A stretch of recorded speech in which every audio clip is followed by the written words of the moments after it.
Hi everyone. Happy to have a special guest today. We have Reuel Vincent. Reuel, you please take 2 minutes and introduce yourself to the guests. Hi, my name is Reuel Vincent. I was born in Trinidad and Tobago, migrated over here in 2001, where I now reside in Brooklyn, New York. Wow, crazy. So you said he was born in Trinidad, right? Yes, born and raised. Born and raised. So at what age did you leave? I came over here when I was about 14. Okay. So you were able to grow up in Trinidad and experience the culture, experience the food and then properly before you left. Yes. Well, hopefully you don't mind me asking this, but what was the reason for leaving? Well, both my parents got separated, and at that point in time, my mom moved and migrated over to America and stayed in New York. So at that point in time, she wanted to be involved in our life and stuff like that. She's always been, but you make that migration now that you're at time to, you want that Caribbean upbringing before you get transferred over. So that's what she wanted at that time. So then we moved over here and started our life with our mom and stuff like that. And we got integrated into the American culture itself. Right. What part of Trinidad you're originally from? Originally from Sandy Grande, around Ojo Road. Country boy. 100%. In which I was raised by my great-grandmother and my grandmother. So my great-grandmother was Caribbean Black Portuguese. So there's a little bit of the indigenous that's in there as well. Wow, crazy. Funny enough, we were actually just in Sangre Grande filming, last weekend, I believe, because they have this big food hub called the Grande Food Hub, where a native resident, similar story, he left Trinidad years ago and he came back about 5 years ago, and he wants to do a lot for his community, because you know how it is. In Trinidad, it's all about Port of Spain, everything in Port of Spain, everything in the city. Yeah. So he's trying to bring some life into Grande, encourage people to come into Grande. So he actually built this food venue area. He has about 14 different food vendors. So where the old market is? I am from Port of Spain, Reuel. I don't know. You can't talk about Port of Spain and then come down and dip down in Grande and then you say, well, I don't know. I don't know where. Where the current market is very close to where the current Grande market is. Okay. The venue is literally just off the main road. But yeah, one of his stipulations is that to be a vendor, you have to be from Sangre Grande. So he's really trying to help the community, build up the community and things. So that's actually cool that you're from Grande. And yeah. Because you know how it is. You know how it is. People always want to do everything in Port of Spain. They never really want to leave Port of Spain. They find everywhere else too far. Then unfortunately, these areas get this stigma, attached to it, go like white country, I don't want to go there, that kind of thing. So he trying to change that. He trying to change that. We too, we try to go all these places and highlight them because there's no big difference, and quite frankly, in some instances, they're better. This is be good. Yeah, for sure. So what made you decide to get into food? To be honest, being raised by both my grandmother and my great-grandmother, especially people of that age group, and you already know, Trinidadian mothers, especially females within the family, want to make sure their boy child know how to do everything because they ain't want no woman cut style on them. That's like something that's ingrained in us. So basically, she started to teach us like life skills. Cooking was one of them. Being able to not only plant but provide for yourself. Knowing how to get up in the morning at 5 something, to go to the markets, how to pick fish, going and pick poultry. And by poultry, meaning going to the little chicken shop, you pick what you have, they pluck it, all that stuff for you. Getting involved, like she used to know some of the guys who used to sell fish there, how to choose produce and stuff like that. And a lot of these old ways, especially from my great-grandmother, how to make cassava bread. There's some Trinidadians now who don't even know what bush bat is, or if I walk on leaf and stuff like that. These are things that I was steeped in from young. Christmas, as much as people love it, I used to dread it because I called cleaning crocus bag of sorrel, shell, pea, non-stop. I had a little bit of that, and also from my dad. He was up in Maracas, in the valley up on Larry Pump side, and learning from, just watching how they cook. He was more like, I would say, he's a cab driver, but also a bush cook. River line, curry duck, dumpling, that was his thing. So he kind of steeped us in that as well. and my granny was known up there for making pastels. So I got a lot of different aspects of Trinidadian culture. Yeah, then too, I think like fortunately for us in Trinidad, we are multi-diverse. You know, we get influence from everywhere. We have African influence, Spanish influence, Latin American influence, Asian influence. So it's like a Kalaluna. We reference peas, right? So for those of you who may not know what shelling peas is, we here in Trinidad, we plant a lot of pigeon peas. So yes, we could get pigeon peas in a tin, in a brine, and ready to go. But we also, the old school way is you pick your peas and you shell it out to the pod. And you make sure you ain't get no worms in it either. Like my grandmother, my great grandmother, the way how she did things was just different. When you're making cocoa tea, from getting the cocoa, putting it to dry, grinding that up, pressing that to make these chocolate bars, chamomile tea. Ain't no tea bags. You had to go in the yard, you pick the leaves. Like these are things. Even guava jam. As a kid, that's why I don't like peanut butter, because I had to make it. Yeah. You understand what I'm saying? And we talking about now we have food processors. She had them old mills that you had to attach onto the cupboard, and you had to crank it. And so for me, it was a good upbringing. There's something that I wouldn't regret at all. It's made me who I am today. Wow. So you said you would have left at 14. So like, do you remember like your youngest age when you even remember doing these things? I do, because as long as I remember, I would say even it was 8 or 9, because when she got up, Wow. I was always the one next to Granny on her apron, because I just like to eat. That was just me. See what I'm saying? Knowing that Friday was a soup day, so I look forward to that after school traveling, because I went to school up in Maracas. I attended CUC, Caribbean Union College. I think it's university now, right? Yeah, it's a university now. So yeah, I do remember from ages, I would say around like 8.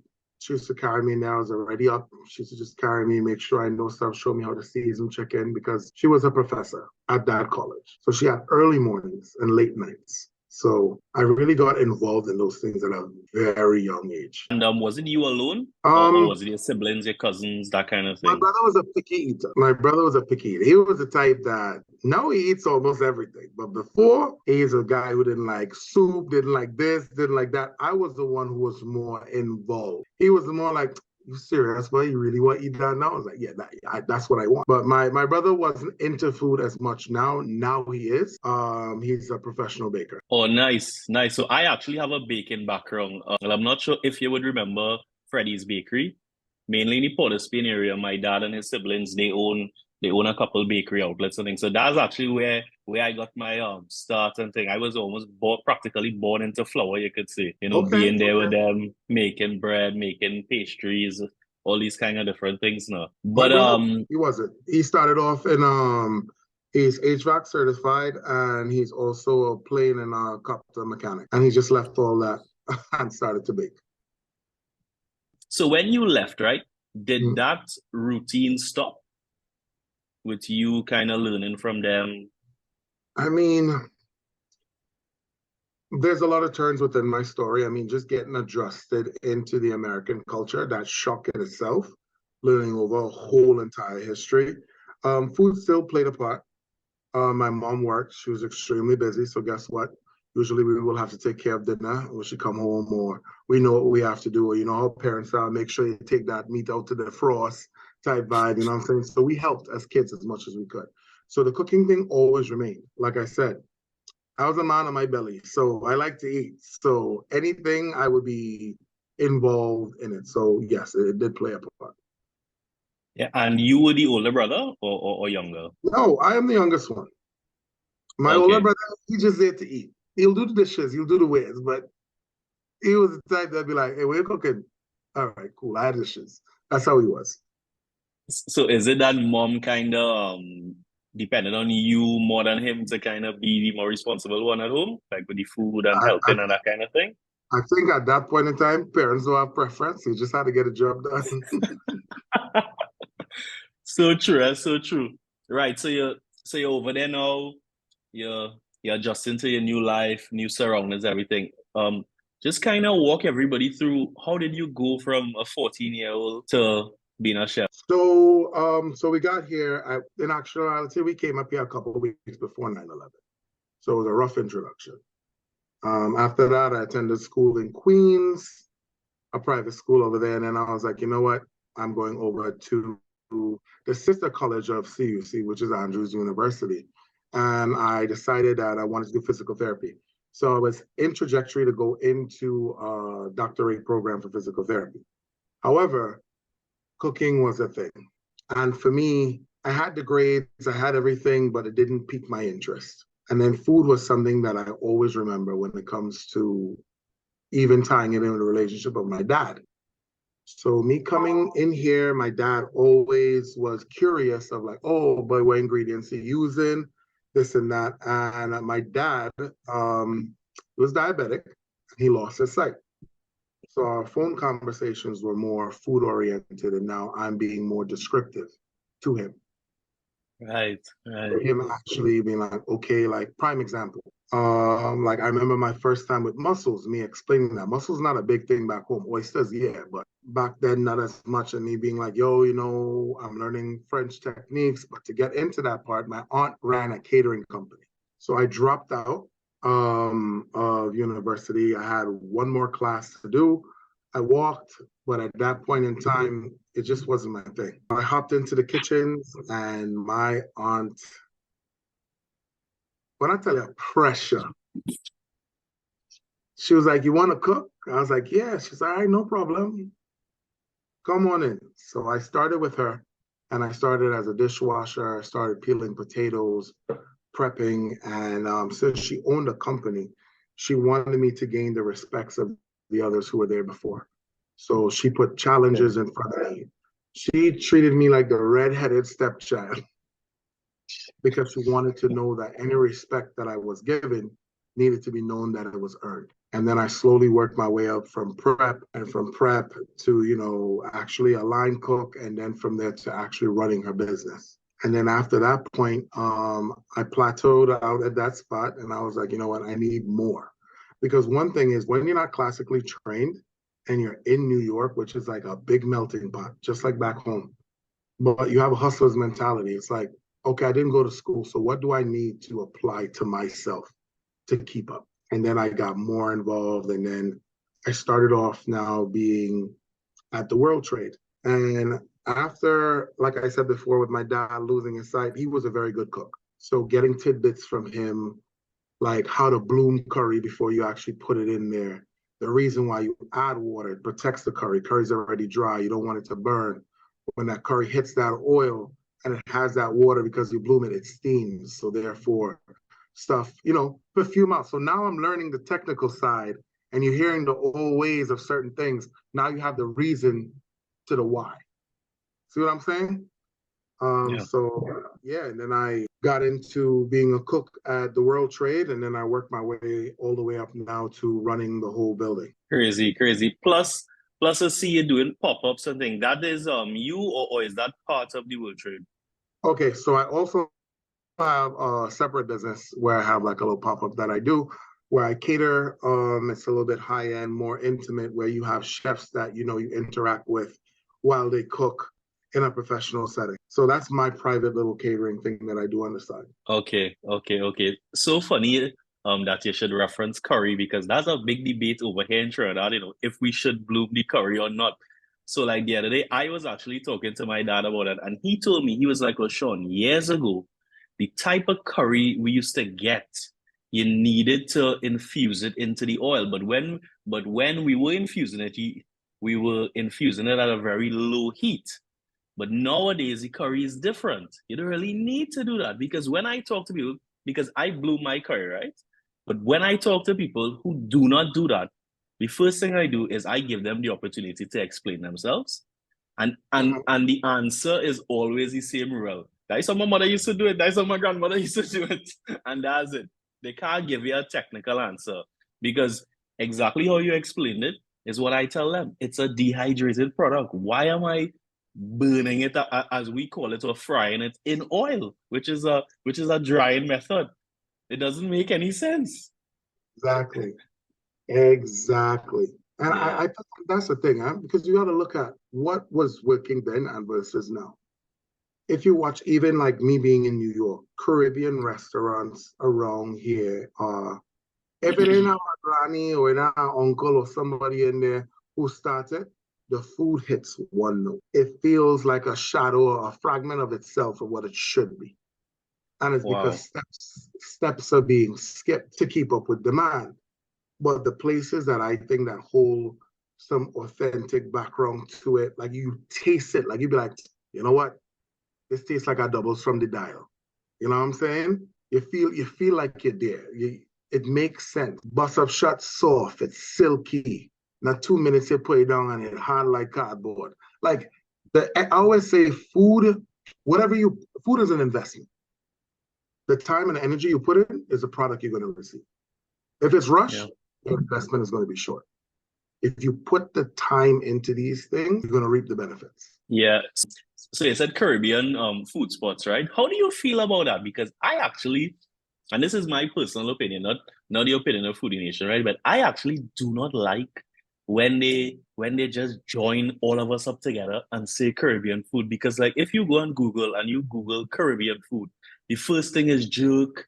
Then when people like you're talking to somebody who may have never heard of Trinidad and Tobago and you tell them you're from the Caribbean, they would instantly say jerk Jamaica. or Jamaican party. Yeah, these kind of things. And that is, well, that's one of the pet peeves of, or one of the main reasons why we started Foodie Nation, because we wanted people to be able to definitively distinguish Trinidadian food.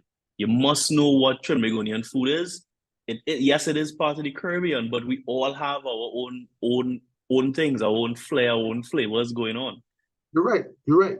Because oxtail Trinidadian style is not the same as Jamaica. And it comes down to the things they use. Jamaicans use browning. We take it back to the part of browning sugar. It's a lighter caramelization of it. See what I'm saying? Even though browning is the same product, but it's how you treat things. And I always believe that when they come, so the explanation for it appears as when you come here, it's the Caribbean joins together because we have an understanding, because we're all brought up in the same way. Our flavors are almost the same. We utilize the same product. And for me, when you come in here, it's like, I have a Jamaican partner who does do this.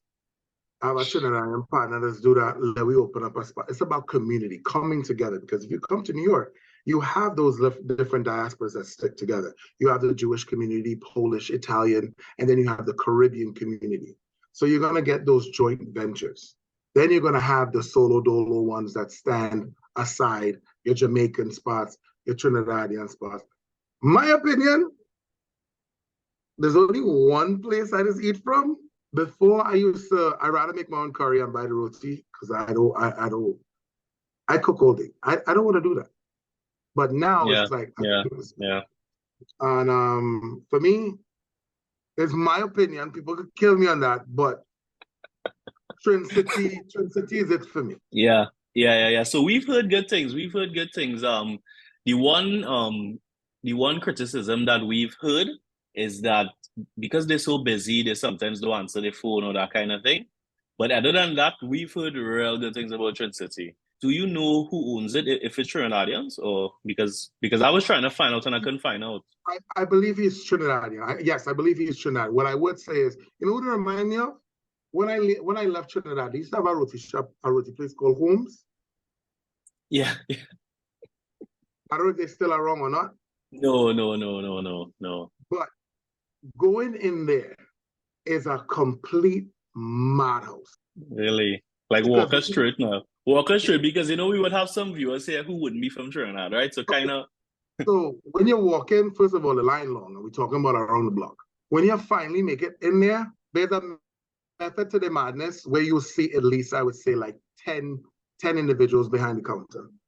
I call it pick that server and don't leave them. You follow them throughout the whole thing. You let them know, be like, hey, they be like, all right, I have you. And then you be like, yo, I bust up shot, curry, go to wherever it is, X, Y, and Z. And you do not lose sight of that person. The moment you blink, your order done. Give up. Start over. Because they're so busy. But one thing I will always give them, their quality, it never really falter. Believe it or not, that's the first place I actually had bacon shop. Outside of Trinidad. No, I never had it when I was back home because I never eat Okay. shark due to religious beliefs. As I got older, I started to Okay. try more things. But back home, for me, it was Kingfish by Richards and them over at Maracas.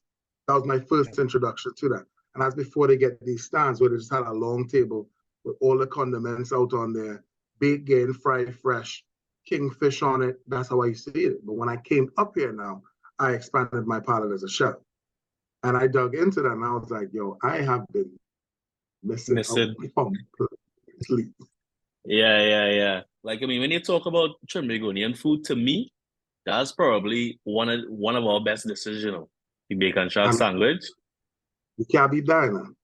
Nah, nah, because it's like in terms of describing a island nation is almost like the perfect way to do it because flour, the reason why most of us consume, oh sorry, the reason why we consume so much flour is because of poverty. You know, you hear stories where persons that's all they could afford. Flour, porridge, sada, roti, you know, rice and butter, you know, these kind of things. No, fish, you know, we from the Caribbean, so we fishing, we catching fish. Mhm. All the wide area condiments, the shadow benny, the pimentos, the garlic sauces, all these things now. You know, so it's like to me, it's like a perfect marriage of everything now. Plus, I mean, who don't like a bacon shop? Plus, if you don't want shop, you could get kingfish, you could get shrimp, you could get they offer all different types of fishes and thing now over Oh, here. nice. So yeah, yeah, yeah, yeah, yeah, yeah, yeah. Nah, it's good, it's good, it's good. So just to kind of go back on your history a little bit. So obviously people would know you from Next Level Chef, right? Yes. But how is that in your timeline? Because you said you're at World Trade now. Yeah. So after my aunt, Okay. I moved on to the World Trade, and I was a cook there, and I moved my way up. And I was a banquet chef. So being a banquet chef, I had some time on my hand, and then a friend of mine, his fiance, just shot me something across, and it was like, "Yo, I think Reuel will be good on the show." And my boy was like, "Yo, just sign him up." She's like, "Nah, go check him, see if he really want to do it." So I'm an avid gamer, so I was born in game, and I got a text just shoot to me. I checked my phone, and then it was for a show, and she's like, "Yo, I really think you'll be good on this." And you know, when the spirit talked there, I was like, "All right, fellas, I'll catch y'all back later." I didn't know what the show was for. I had no idea. I filled this out. It was more than 100 and something questions. It's a lot. And I was about to give up, and I was like, the game gonna be there. I mean, you're down, you ain't doing nothing right now. Fill it out. Fill it out, forgot about it. Continue working back where I'm at. Now, where I'm at, being the banquet chef, now I take care of a lot of the events. Some events that I've taken care of is like Rock Nation Brunch, a couple First Ladies, PGA Tour, Cartier, bunch of the big high profile clients. So my time is very, very limited. And then a month later hit, nothing. 2 months, I forgot about it. And then I just get a call. Hey, my name is X, Y, and Z. We're interested. I was like, oh, that's still going on? It's like, yeah.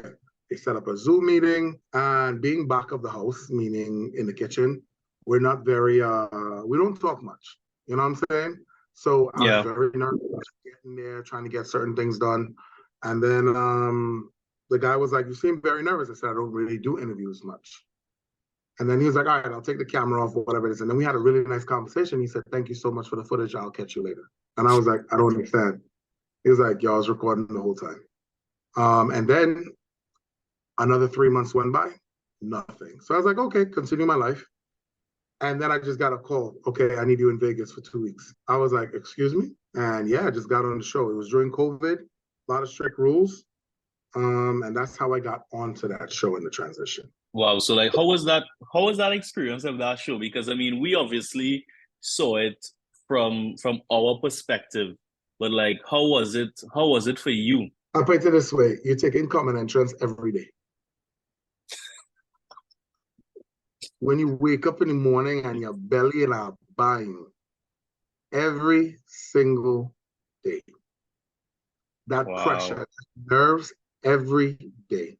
You get up at 6 in the morning, you don't get back till probably 6, 9, 10 at night. Wow. It was one of the most challenging things I've ever had to do because now you're not only expressing your love or your passion for food, you're getting to the intricacies of why you started to cook, who involved you in this, emotions that are tied into that, people that you have loved, that you have lost. It feels like you're carrying a torch, and it's a lot of pressure. And I would say the experience, this was fun. I'm not gonna lie, I had a lot of fun because I was doing one thing all the time. Big party comes up, VIP list, all right, cool, cook, what's the number, 200, 400, whatever it is, get it done, go home. Now it's like, you're like a kid in a candy store, you don't know what's happening. It's like the competition in you comes out. See what I'm saying? The competitive side. You're like, it was a lot of fun. It was extremely nerve-wracking though. It Really? was. Like what made it nervous? For me, I say first episode breaks it down the best because you walk in and then boom, Gordon Ramsay, not going to school, you start educating yourself. You start educating yourself over videos like Gordon Ramsay, like people like Google, YouTube, Joshua Wiseman. All these people became like my textbooks. So now to stand up in front of someone who you've been watching all these videos for, who have got you to the spot, and now using these tools to say, here, try my dish. You see what I'm saying? That is Yeah, something. yeah, It can have you speechless. yeah, So just being in the first episode, seeing him, I was like, wow. I know why the way he is, because he's not short. He's taller than I am. I am 6'2". He's got to be at yeah, least 6'3". Have to. And I'm like, you're in the presence of Naisha, Richard Blades. These are people that are actually making big moves in there. And then you're like, oh, shit, I hear now. Pardon my language. But it's like you're in this moment and you're like, this really happening? And then you expect to produce under these pressures that are just, I'm telling you right now, that platform thing is not scripted. Whatever comes down, that's what you're dealing with. Time is real. yeah, yeah. Wow. So how was it being with them though? With Gordon, with Naisha, with Richard? Like was it like what did you get the most out of it? Was it like for you like were you like a sponge in there just trying to soak up as much as you could off camera, on camera? I mean, you have to look at the cast itself. It was diverse. You have people with social media, home chefs, professionals, private chefs, and you're like, every day was a learning experience because in life, no one person can know everything. In whatever Hmm. field you're in, somebody's going to know something that you never knew. The Hmm. critiques that they're giving you is knowledge, nuggets of gold that you have to apply to yourself for the next round, the next challenge, whether you're doing things too complicated, how to edit small things. Me going in there, I was able to clear a chip off my shoulder and a pill that I had in my throat for the longest while. Am I good enough? Am I good enough because I didn't go to school? Am I good enough? Did I invest enough time to me in my craft? How am I going to stack up against some of these professionals? See what I'm saying? So Yeah. it's a game. Like I said, comparison is a thief of joy. My girlfriend always tells me that. But for me, comparison was letting me know, oh, okay, you went to school. I didn't, but I know X, Y, and Z now. All right, I started to feel a little bit better. I got much more relaxed. I was able to literally find myself in that show. Yeah, so when you say that you're talking about like you're battling your own insecurities. 100%. Yeah. 100%. And I think as males, we don't express these things because it's like, you know what? I'm not going to tell nobody my shortcomings. I'm going to just learn on my own. But sometimes opening up and expressing your shortcomings, someone might know a shorter way to get you the way you need to be. And Correct, correct. I was able to do that there. So if you said the first episode was like a culture shock, you know, you're in it. Yeah. At what point of the show did you win over these insecurities and kind of prove to yourself that nah, nah, you're capable, you know, you could do this. I would think is when it came down. Well, the first episode, the reason why I said that, because it was like, one, you have your family members and people you don't want to disappoint. Plus, my little brother told me straight up, if you only get voted out first episode, don't talk to me. He said, if you got to go back in that kitchen, everybody go last. So now it's a pressure. But for me, it was like, Seeing Gordon for the first time, I was extremely calm because my brain went, treated exactly like work. So that switch flipped on. He's a celebrity that comes in, a VIP guest. That's why the conversation was smooth. It was like, hey, I'm blah, blah, blah, X, Y, and Z. Who taught me this? X, Right. Y, and Z. And I kept playing my head, and it was like, it's just the job. So once I got that in my head, I was like, okay, good. So that was a good example. After that, then the starstruck was like, day two was like, damn, you on a show with Gordon, Naisha, and Richard, time to hit the books. And for me, it was like hitting the books, brushing up on a lot of stuff, while other cast members, they will just be like, oh, we're just doing this and this today. All right, I'm gonna go to bed. Go to bed, wake up every morning, make sure I was focused. Because for me, it was like, this is an opportunity. I can't squander it. And that's how my grandmother and them, they taught me. If you have opportunities, you're studying for a test, best thing to do is early in the morning, first thing on your brain. See what I'm saying? Yeah. Yeah, but is that a Caribbean thing? Because I find like in the Caribbean, we love parents preach that all the time. Wake up early, start your day early, get what you had to do what you had to do, and then call it a day after that. I mean, I call it the old ways in it because imagine that.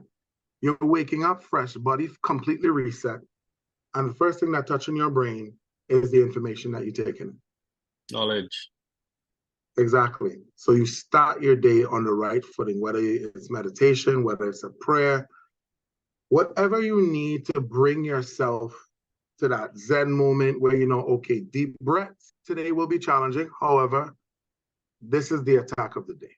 And that's what I did. Yeah. You come here often or no? To be honest, the last time I've been back was by 2011. Okay. So it's been a minute.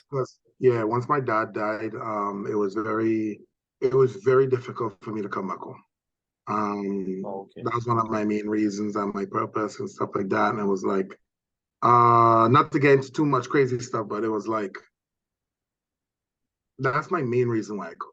And when he was gone, for me, I couldn't, when I left him in the hospital, I couldn't see him in my box. I feel you. So, yeah, I understand. I haven't been home in a very, very long time. And for me, it's like, still have friends, partners back home, still in touch.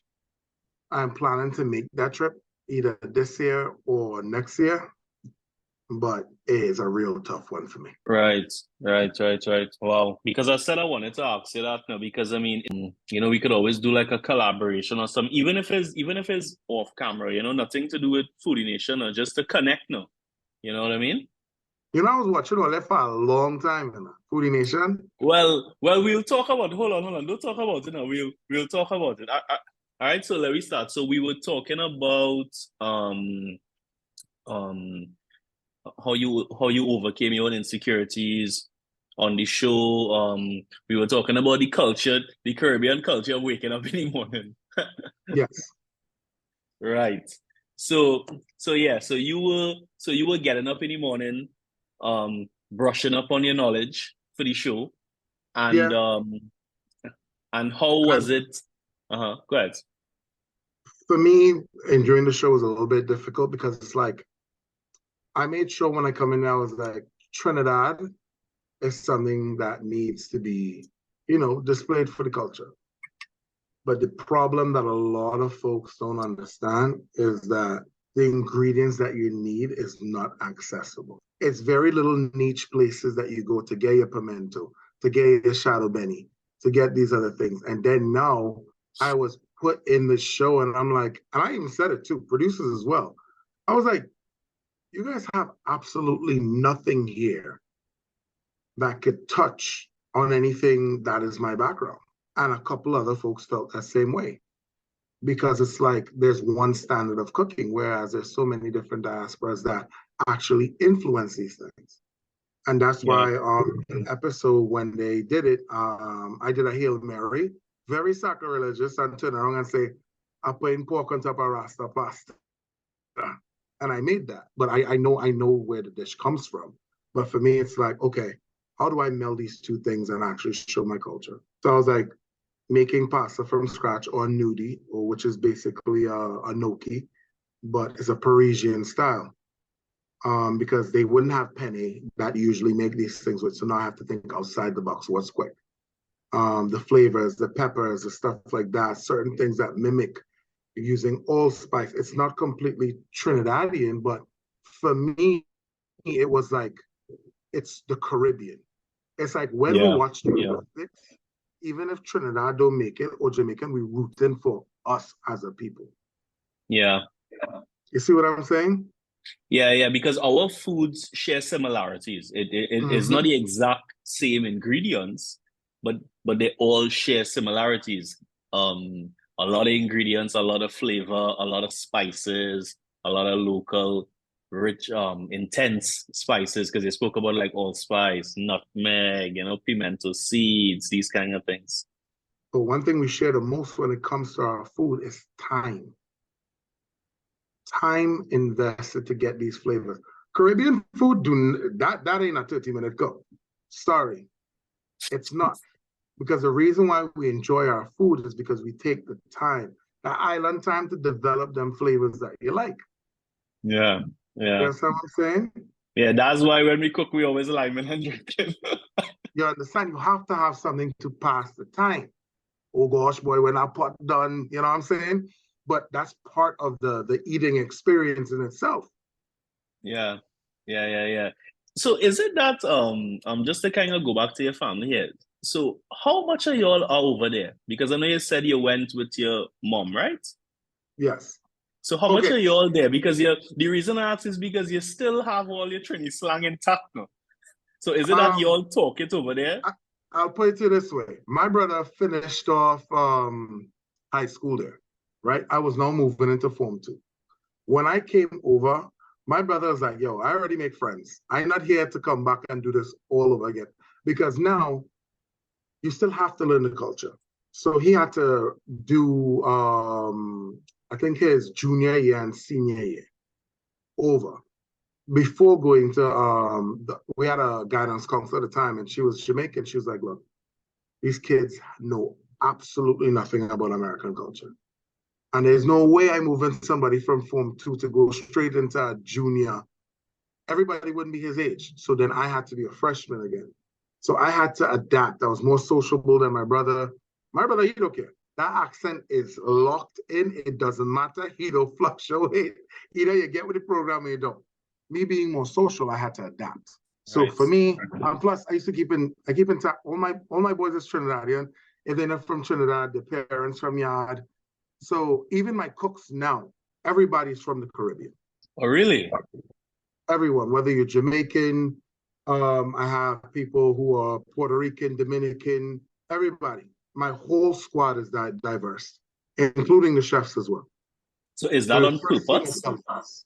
for me, a little bit, yeah. Okay, fair enough. Fair enough. And for me, it's more of like I believe in uplifting your people at all times. We could be in the same positions as other cultures and other races.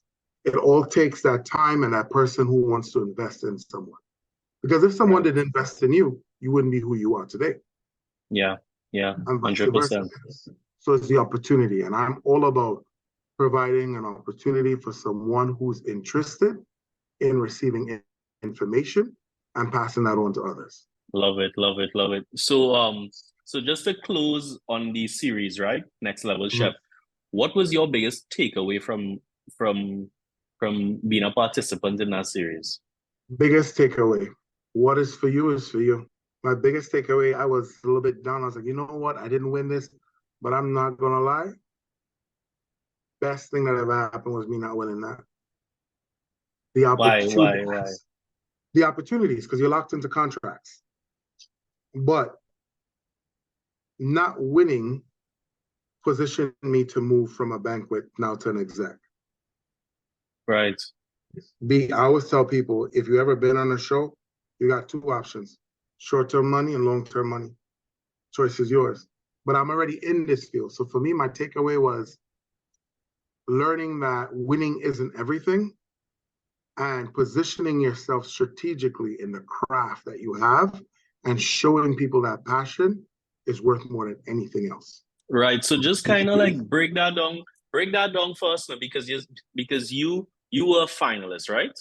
Mhm. But but as you said, you didn't win, but you were still able to use your participation in the show as an advantage to you. Of course.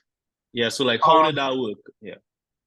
okay, so for me, it was about it's about bargaining, being smart, making sure you put steps in place. So I was at a job, was a banquet chef, and I kind of set it up in such a way where I was like, okay, if you see me within a week, that means I didn't win. If you see me after a month, then I mean, we'll see what happens. So I positioned Okay. myself in such a way that, hey, with this, exposure is number one. You're now becoming a household name. That's number two. What are your goals? Meaning, what do you plan to do with this? For me, it wasn't really big on social media. For me, it was more of this is my career. This is what I'm steeped in. So at the end of the day, fame dies. That time will end. What are you doing as an income with that? How are you positioning yourself from an asset to a value member to whatever company you're moving? And use the show as that. Hey, I've been on here. I've been recognized by X, Y, and Z. But also, besides that show, this is what I bring to the table. And then you bring your resume and a bunch of other stuff in there. So I don't know if that makes sense to you, but that's what I did. Yeah. Yeah. And also for the persons who wouldn't understand the food industry, chef culture, that kind of thing. Could you explain it in a way to help them understand how the show helped you progress upwards in the food chain or in the kitchen hierarchy? I would say one, you always hear the term, can you work under pressure? I think that show kind of stands for its own, saying that, hey, you're able to acclimate, you're able to move, you're able to adjust under pressure, you're able to work well with others, you're willing to be a part of a team. And I think these are things that are valuable in moving up into a kitchen. But also, the biggest takeaway from my story, I always say for others, is that don't let your circumstance dictate your trajectory. I didn't go to school. There's a lot of folks out here who went to school who are trying to get into the opportunities. So money is not a thing. The internet is free. Stations like you guys and channels are free. You learn everything. Is what you take with the information. Yeah, fair enough. So it's funny that you mentioned us, right? Because that's what I want to kind of segue into now. So we would have connected via Instagram, through Foodie Nation and you, right? I'm not sure if it was we. Oh, actually, no. Because so I co-own Foodie Nation with Rhett, and I think Rhett told me that you used to comment on some of the videos. Correct me if I'm I was wrong. watching y'all from, I didn't know about the Instagram page. Okay, I used to watch y'all on YouTube. okay. I can't remember the young lady's name. And I always used to love the segment where y'all did, I hope it's the same thing, Uncle Clyde. Mm-hmm. And he reminded me of my pops and them and how they cook. Like I had a little ritual. Sunday was my day off. I would watch y'all and I would watch like Trini Surfer and it's like me taking it home. It was my relaxed thing, you know what I mean? Yeah, And yeah, yeah, yeah, when you guys yeah. started to do your segues and stuff like that with like your little cooking stuff, I was a nice way, believe it or not, to introduce my girlfriend to the culture. Really, right, See what I'm right. saying? Makes So sense. the Yeah, way how makes you sense. guys set it up, it's very easy to say, "Oh, babes, this is doubles." You know what I'm saying? This and that. Believe it or not, once you go order food, I don't say nothing. She more Trinidadian than me. I can't. I am confused when I walk in the Trinidad, like I always say. But she's like, "Yo, I need two busts up. I want one goat, this and that." And I'm like, "Yeah. Whatever you just said." But I That's mean, crazy. Yeah, that's crazy. But I mean, it's good to hear that from you because, like with the Uncle Clyde series, we call that the In the Kitchen series. The goal of that series was to how do we capture our culture and food? Because obviously with Foodie Nation we do a lot of food recipe videos, we visit food spots, mhm, that kind of thing. mhm. But we were like a lot of people, unfortunately, we kind of feel almost ashamed of our culture. But then persons outside of the Caribbean always come into the Caribbean and they say, yo, y'all have an amazing culture. Y'all actually have a culture. in some I think I instances. comment so many. I comment like, yo, I miss home. Or I'd be like, yo, like this, like I because I watched it and I'm like, yo, this is what I grew up with. Yeah, yeah, yeah, And I yeah, think, yeah, you know what? We only take things for granted when it's gone. So imagine your viewers away from home. yeah, We sit now, even watching, like I remember explaining something. She's like, well, they call it macaroni pie, but it's a bigger discussion as why it's called macaroni pie. Like macaroni, like for me, I look at it as like macaroni pie. Macaroni pie was built up here in the States. It was due to one chef who was owned by, I forgot his name, a slave owner who sent him over to France to learn. He came back. Now, how, and the original name for it was macaroni pie. How would macaroni pie get traveled all the way down to the Caribbean? You got to look at things like slavery. yeah, See what I'm saying? And because of these certain things, we add our own twists and we add all these other things in there. That's just, it's a beautiful thing, man. Your channel is a beautiful thing. The way how you guys go about it. And it's not, the beautiful thing about your channel is it's not in your face. It's very yeah. palatable. And it's in the, it's like you're on the ground, boots on the ground. So I love that. Yeah, yeah, yeah. Plus, it's funny how you talk about roots because we try our best to tell that story. So like there was one story, I'm not sure if you saw this video with this husband and wife in Charlottesville where they make smoked fish and they actually make it in a traditional African tanga. And when he was explaining it, he was like, this is what slaves, they brought this in their minds and they used to go and catch fish, whatever fish they had, because I asked him what type of fish y'all smoke. And he was like, Sean, whatever fish we could catch. It back in slavery days and whatever fish they catch, they would salt it, cure it, and smoke it. And the tanga is built exactly how they built it. And he was like, why am I changing it? This is how my ancestors did it. It smoked for 3 days. And it's crazy, real. When you taste that real, it's like, whoa, is mind blowing. You will never eat like smoked herring and even smoked salmon. This smoked fish is mind blowing. It's out of this world. But Yeah, man. but we still get the opportunity to tell that Mm-hmm. story, which is very important. A lot of people forget or like to conveniently forget these stories, and Yep. it's important to tell these stories. And it's how we're connected. So I remember I tell you my great grandmother made cassava bread. I went to Colombia and I was eating at this one restaurant, and they said we have a bread made from yuca to go with a ceviche dish. Brother, I put it in my mouth and I just look at my girl and I was like, yo, this is exactly what my great grandmother made. Like I could taste it, same texture, same this. And I was like, look how food travels. And like you said, the smoked fish.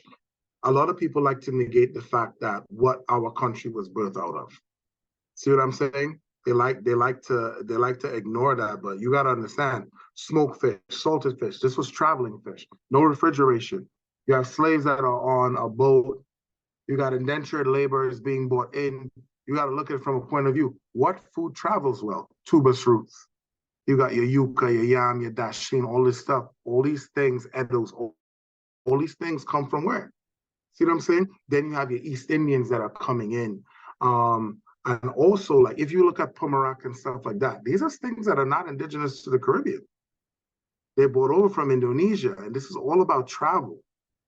People bringing their heritage, seeds, shatine, what they call jackfruit, all these other things. It's just, I just love the fact that I came out of a place called Trinidad that has a melting pot, that has all types of diasporas that are there. Yeah, because like how you mentioned, indentured laborers, that is where the chula was. That is what that came from. So when people see that, we take every opportunity to tell that story because again, a lot of people like to conveniently forget these things or conveniently leave these things out. And also, the fact that we are so diverse, that is, to me at least, that is the main reason why our food is so good because I mean, 100%. yeah, it's a crazy marriage. Is everything, Asian influence, Syrian influence, Indian, African is mind blowing. But I mean, I love it because we get to eat. Facts. I tell people, I say, yo, Chinese food. I say, well, I ain't ready for that. I said, that's different. You know what I'm saying? And I think as a people, the simple things, what we might look down on, we have to start to take a sense of pride in the things that we have. And I think your channel has proven that time and time again. Because I love watching the videos. For me, I sit down, I watch it whenever you guys pull something up. I'll take a look whenever I have my spare time because it's home. Yeah. It's Yeah, a yeah, true yeah. essence of home. Plus, so a big thing for us, because Rhett and I were actually related. We're first cousins. Our moms are actually identical twins. So like when Oh, you see wow. me and my yeah, so like when you see me and my mom cooking, his mom looks exactly like my mom. But I mean, like a big thing for us is family values because unfortunately on social media and thing, you're not really seeing much of that. And a big part of our culture in the Caribbean is family, is togetherness, is everybody in the kitchen. Which is a big reason why I do a lot of these videos with me and my mom because, well, that is every Sunday. So whenever I cook or we cook, sorry, we just record it. But Content that is daily. what we do. Yeah, but that is what we do every Sunday. We get up, cook lunch for the whole family. Yeah, but that's a culture thing too. Like I have to break it down for some part. I say Sunday lunch different. There's staples in Sunday lunch. Whether it's fried rice, you make it pilau, macaroni pie, how to get touched, potato salad, some sort of slaw, whether you're making split peas, whatever it is, dal and rice, whatever your Sunday lunch is the time for community, your family in itself. What we cooking, you know what I mean? Yeah, And yeah, it's yeah. something you look forward to. Yeah, plus two, like with us, and I mean, you could tell me how it was with your family, but my mother and father don't believe in cooking a little bit of food. When we Oh, cooking food, we cooking food. Everybody had to eat. Granny had to eat. Auntie had to get food. The neighbor had to get food. Was it like that with you too? I would say yes. And I would say one thing. Coming up here, my mom always be like, because once you start getting into the business, you cook very exact, you know what I mean? And she'll be like, there's enough food for one day. I say, yeah. What happened to Monday? I said, pot, go get bus tomorrow too, because I enjoy it. But for her, she's like, cook, make sure you have for the next day. Whoever come over, that's how it was. So I do relate to you when it comes to that. So are you still able to cook at home? Like cook with your mom, cook with your family, that kind of thing? Do you still Yes, have I the put time it to do this that? way. I'll be very honest with you. So me and my girlfriend have a tradition. Friday, she gets Trin City, brings it home, and that is tradition. During the week, boss man, I get to work very early in the morning. I leave real late. The amount of takeouts, ordering food, it's a lot because I don't have the time. Put it to you this way: I eat dinner at 1 a.m., 1 or 2 a.m. in the morning.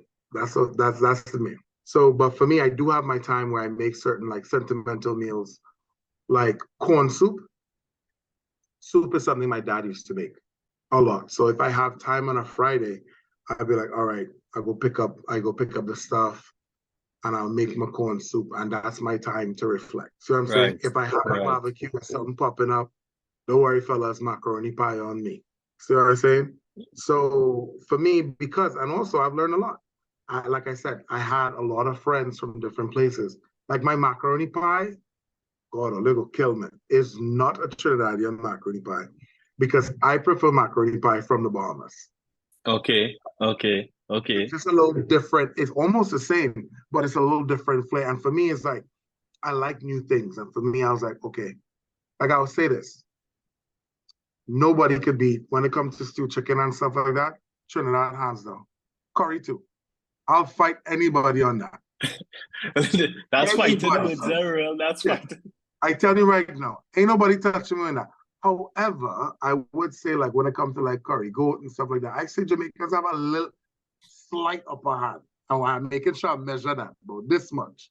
But Yeah. other than that, I mean, nobody could touch our pilau. So for me, it's Yeah. like Yeah. there's certain things that after a while you start appreciating outside of your culture and what they bring. And then it's like when we have like a big cook up or we have tons of barbecue stuff like that, you add your job as a cook or someone who loves to cook is to be inventive, is to be creative while still staying true to who you are, your culture, where you're from. You know what I mean? That's how you keep things spicy. That's how you keep things new, keep people interested. That's how you don't get tired of your hand too quick. Yeah, Because I for tired of sure. my I Yeah, tired of for my I sure. like eating. Plus two, plus two, real. I mean, that's how food evolves. You know, Mm-hmm. you would have a way of doing it. Then you might show me your way, and there would be one or two things that I like. So I will factor that into how I doing my thing, change it up a little bit. Yeah, and that's how it's evolved. So I mean, for me, like I hate to when people always rush to compare, you know, who better than who and that kind of thing. To me, it's not like that. No, if Ruel has his style that he might Mm-hmm. make, all right, if we talk about macaroni pie, right? So you have your way, you would like it, I have my way, I'd like it, and there's nothing wrong with either way. You know what I mean? 100%. Yeah. And So that's my I agree thinking. with that. Like I have a dish on my menu where it's coconut saffron mussels, and for me, it's I have these guys making curry like if they were home. See what I'm saying? And the first time they look at me, but then I get a more technical approach. So for me, I'm going to stay like touching that Bengali style where I'll have the cardamom pods that will add in there, adding that Mm-hmm. saffron. You know what I'm saying? Getting a rich base. Coconut milk is something we cook with a lot. See what I'm saying? So that is introduced in there.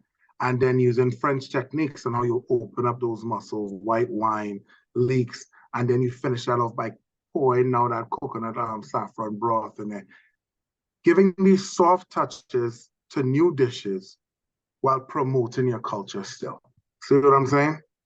Yeah, 100%, 100%. But I mean, some people, unfortunately, they think that promoting culture means doing it the same way and that way until you're done. You know what I mean?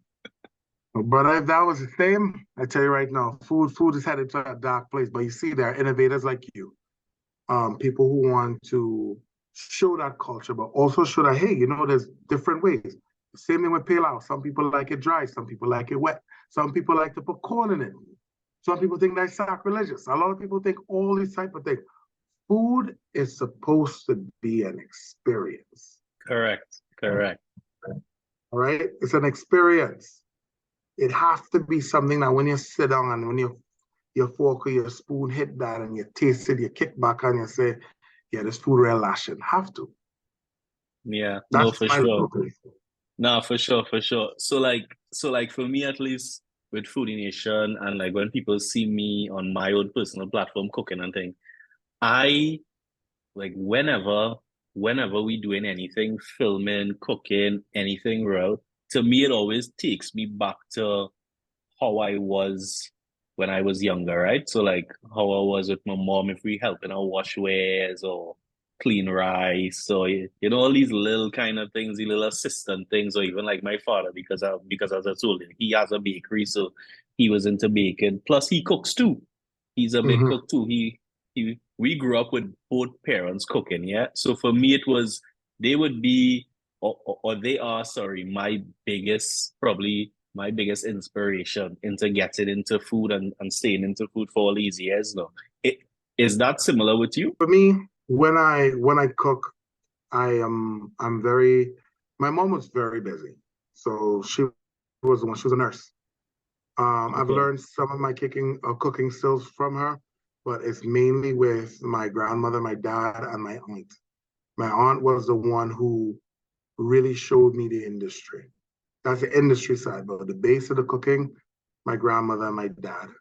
And then me wanting to know more. And I remember my grandmother used to say something, if you don't like it, lie down next to it. Oh yeah, that's crazy. That's crazy. So if you don't like it, lie down next to it. So for me, that was like a challenge as a kid. If I don't like it, I need to learn how to make things. So for me, it was challenge accepted. You know what I'm saying? So for me, when I Yeah. cook, it's more of like when I make certain dishes, like I say, sentimental dishes, for me, it's like I get locked in. Like I remember my dad when he was alive, be like, you know what? I know all his brothers on a Friday would make soup.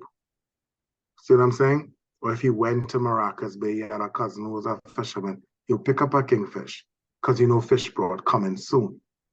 And they eat from that pot all day, whether they go on lime and come back the next day. And for me, cooking home dishes remind me of him. cow skin sauce was the first thing I taste outside. You know, that's my dad. Chicken foot sauce, that's the next thing. Cow heel, all these other things. And for me, it was like my dad always said, I always like to watch you eat because I see your brain moving every time. So for me, when I cook, it's a representation of him. What if he followed his dreams, being a good cook? It brings me back to the time when he made curry, duck, and dumpling. I didn't eat duck at that time, but he would make stewed chicken at the side. See what I'm Right. saying? And I would take this big pot and put it over my head and start walking in the river. You pull it up, dumpling, stick up all in your head. Like these are the moments for me when I decide to cook home food. So when it's home food, anything that's related to my culture, that is my ratatouille moment. That's why I get zoomed back in. That's why I get tired, but like, yeah, I smell home. Wow, wow. So this leads me to my last question, right? What are some of the biggest joys in doing what you're doing every day? My biggest joy is actually living a dream that you want to be in. We always think about following our dreams, but we never test that out. Swimming upstream and know finally that that was the best decision for you, and then influencing others to do the same. It's about being a chef or a cook.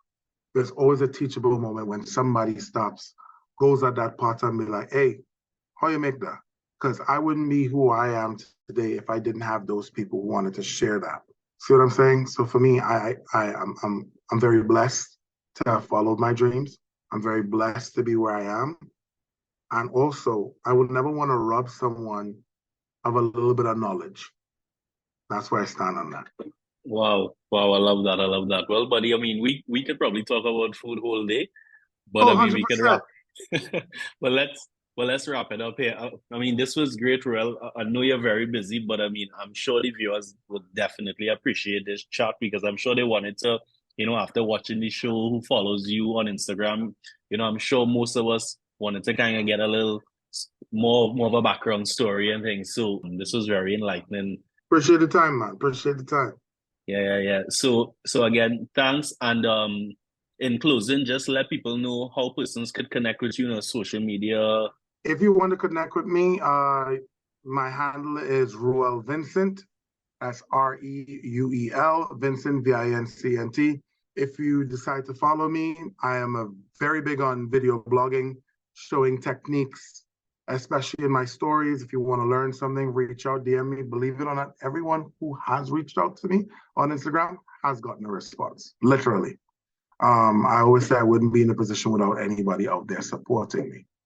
So who am I to not take a time and answer a DM if I do have the time? So feel free to reach out, ask your questions, always say as available as best as possible. And I mean, just pushing the culture and, selling the good joys of food. That's it. Yeah, so all right, guys. Thanks so much. Thanks so much, Reuel, and chat soon. All right, appreciate it. Thank you so much.